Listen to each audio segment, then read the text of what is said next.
Hello, darlings. I am Cassandra. Welcome back to my channel. Thank you so much for coming. For those of you who are new to my channel, let me introduce you to the Jungle Beauty Goddesses, the life-size fabric sculpture dolls you see sitting behind me. I created these dolls myself, and as I was sewing them, they would not stop talking to me, and this led to my Jungle Beauty Goddess book series, which is a juicy story about human evolution. But I am here to talk to you today about, some changes I'm making to the channel and why. So, child, there is nothing I love more than a good tarot reading. I would spend my entire day looking at a tarot reading. I mean, especially like Mystic, I think her name is Mystic Goddess and Mystic Beauty. Oh my God, I love them. And when I listen to those stories, I started thinking like, oh my God, he has an STD.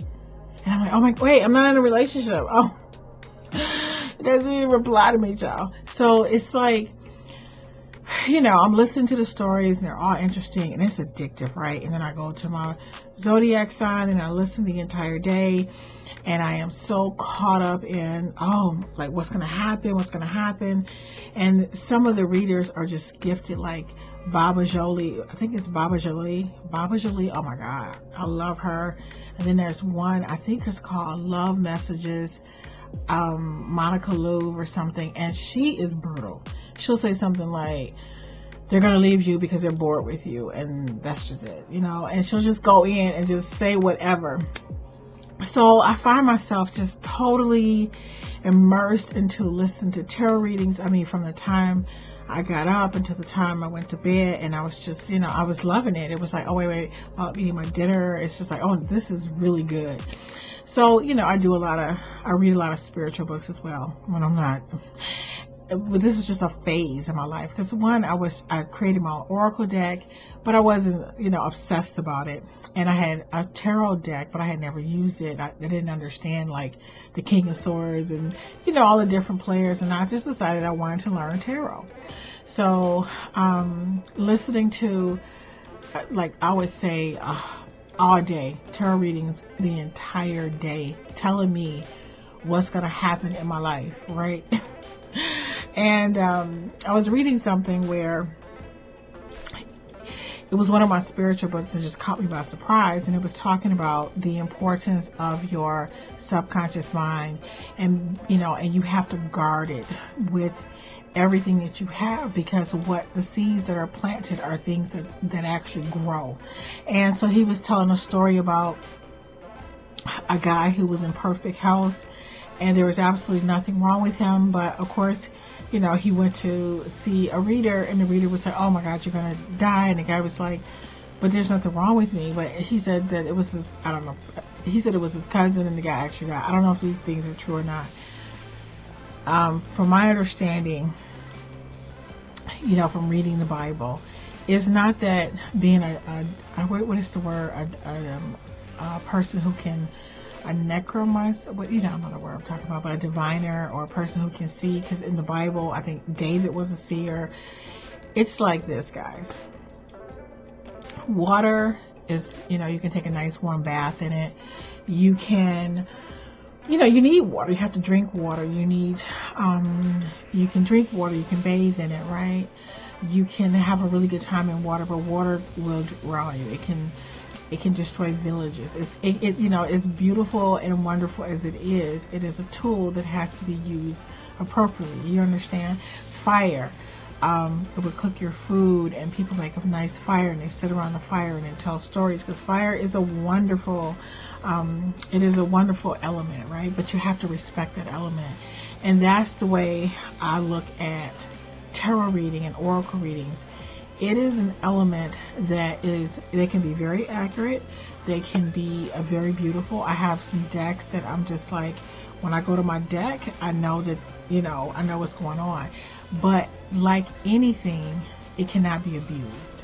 And I've learned that the more powerful something is, the more you have to treat it with respect, and you can't abuse it. And abusing it to me is when I'm getting up in the morning, I'm making my tea, and I'm listening until I go to bed.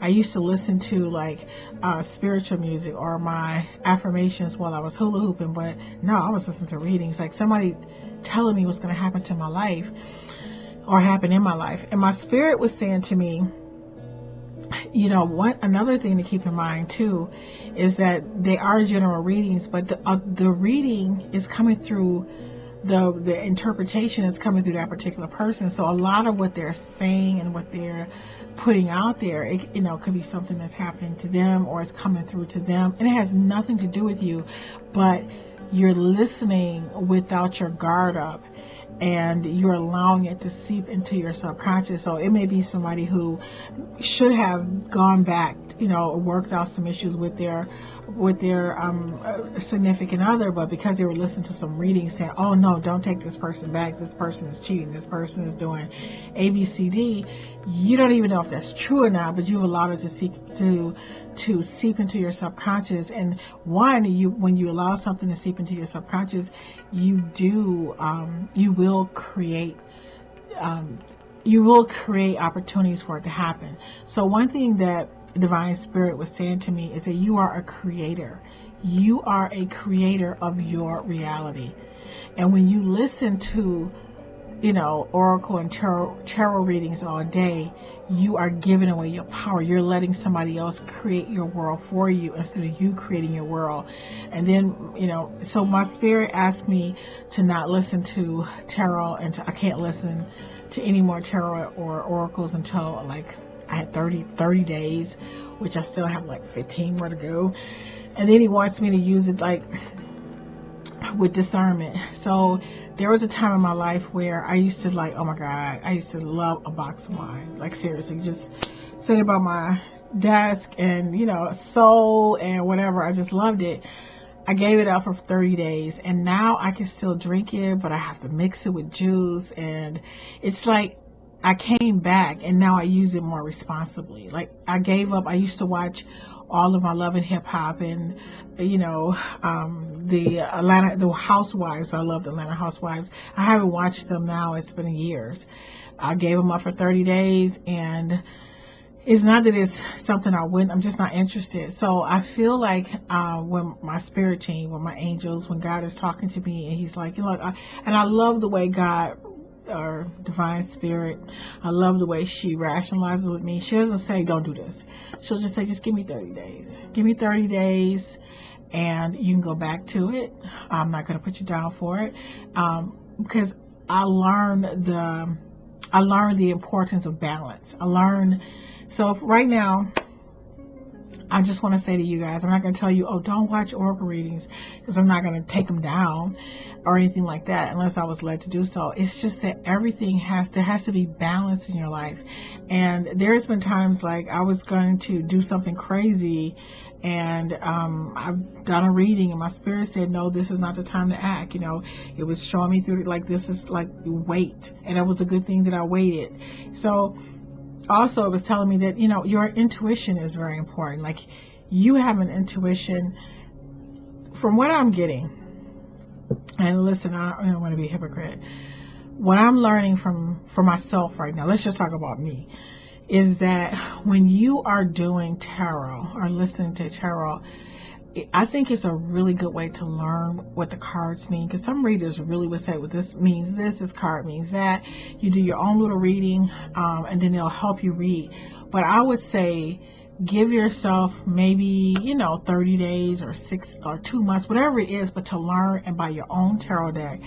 If this is your way of communicating, with your subconscious, and really start learning to interpret your own cards, because your energy is on the cards. You're pulling the cards are more likely to apply to you. But when you are listening to other people, they can help you, because I'm not going to say, because there are some really good readers out here, I'm telling you. So, maybe pick a couple people that you are vibing with, because there's some inspirational messages. You know what I'm saying? Just don't overdo it. That's all I'm saying. Don't overdo it. Invest in your own decks. and learn how to read for yourself, because the energy is coming in through you. And if you're going to watch it, watch your time. Like, say, okay, I'm only going to listen for 30 minutes, so who am I going to listen to? And then when you're listening, make sure that it's not a paper you should have been writing, or a book you were supposed to be working on, or something else you're supposed to do with your life. But be careful of people, planting ideas into your subconscious mind that will manifest themselves into your life, and then you can't figure out why your relationship isn't working, or why your life isn't working, or why this, because you've been told, you have allowed these seeds to be planted into your subconscious, which is, the subconscious rarely ever fights. It doesn't say, oh, that's not true. It's your conscious mind will say, okay, that doesn't sound right. But the subconscious mind, it just allows things to come in, and it brings it to fruition. So if you're listening and you are, not really, you're just really trying to enjoy the material. I mean, if you just think about all of the things that we have manifested in this world collectively as human beings, is because somebody suggested it. Like with the food commercials, you don't just want something, you see somebody suggested it to you. So with that being said, I am going to I love a good deck, I love a good reading. I'm not giving up readings, but I'm really going to limit myself. I may just say I'll listen, one day out the week, and I'll give myself, an hour, and that's it. And that's where I'm headed, because I want to make sure that the energy and the time that I have on this planet, I'm using it to create my own reality. And that's what Divine Spirit is telling me. You create your world. You make your own choices. You don't, let anybody do that to you. And learn to do your own readings, because sometimes they can be very inspiring. I mean, it's led me to get all type of, Reiki healings, but that energy comes from me. So like I said in the beginning, anything that is powerful, it has the capability of doing something, of being a very, I don't want to use the word, it can hurt you and it can help you. That is how you have to look at it. So watch how often and what you're listening to, and make sure that you are living in the present moment, and that you are not an observer of your own life. And that was another thing that my Divine Spirit said to me. You are listening to somebody telling you what's going to happen to your life. No, you create your life. You are becoming an observer of your own life through somebody else's story. So when you use a tool, no matter what kind of spiritual tool it is, you still have to use it with discernment, and you still have to make sure that you are not abusing it, just like we can abuse anything that is powerful. I really hope this message helps someone, and I look forward to seeing you guys in the future. I will be doing my reviews of oracle decks that I think what they're good for, and oils and incense and all kind of fun stuff. I love spiritual products, metaphysical products, but when I'm doing at this point, I feel like I've learned it. When I want to do a reading, I would do a reading for myself. It would be between me and my spirit team, me and my the angels, and I will share with you guys good information that I come across. But anyway, I hope this video helps somebody. Thank you so much for watching, and I look forward to seeing you, darling, in the next video.